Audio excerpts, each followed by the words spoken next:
Some days ago, I made a knife, this knife here.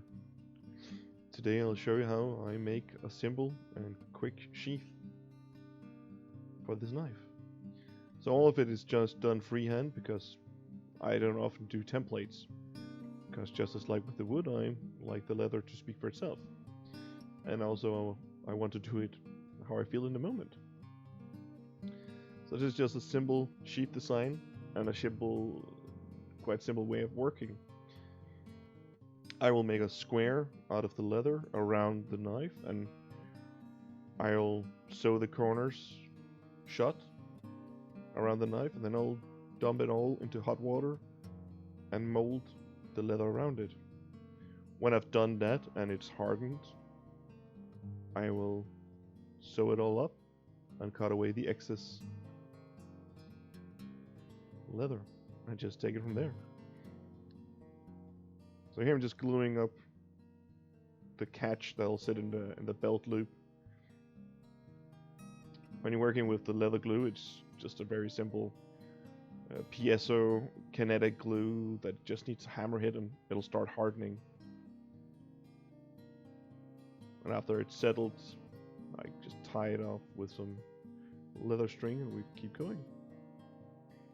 So this is the trick that I actually do. It's just make a square, and yeah, I'll give some excess leather scraps, but I use the scraps for other projects, so I don't mind in this case. And since the speed is so much greater than when I do it with a template, well, it saves some time and it still looks quite nice. Camera is sadly out of focus here, but I'm just sewing up the second corner to help facilitate the process. This is a quite lukewarm water. I just wrap the knife in some plastic so I don't ruin it by getting it completely wet. And here's the sheath that's gonna be it. Leather is a quite nice material that when it becomes hot, you can mold it, and as soon as it becomes, well, dry and cold again, it stiffens up. So just to help it out of sight here, I have my clamps putting some pressure on it to just keep it in position. And even now, without any tie off, you can see it's actually quite solid. So now I just punch the holes all the way to the end. The guide is just a nail that I've run through. Doesn't have to be more complicated and fancy than that. So now I just sew it off with the saddle stitch. I'm not gonna show that because, yeah, it just takes a while and it's just a repetitive motion. And then it's just a case of cutting away all the excess and making the edge pretty. Let's just do that with some different grit sandpaper.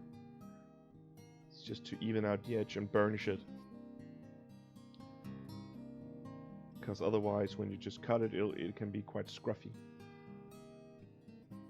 I also add some Narsvat, but I'm not showing that sadly because I cut the footage by accident.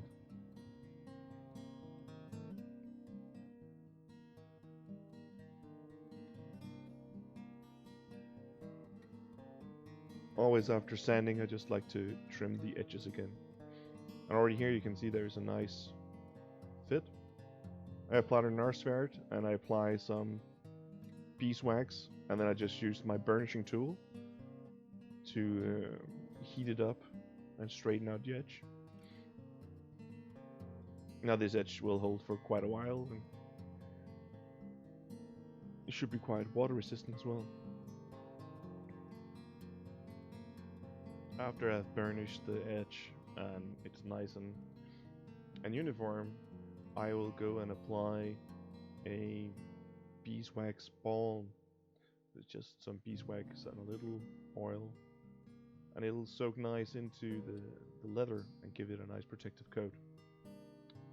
It won't make it completely stiff like some beeswax coatings will, so it's just nice and pliable still, but it'll hold the shape still, so the knife will just have the same fit as always. And here is the final product with the knife and the new sheath. It has this dark color because of the beeswax and the oil.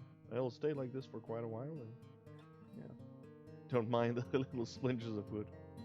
I hope you guys have enjoyed the sheath process, and you can use this trick to make sheaths of your own.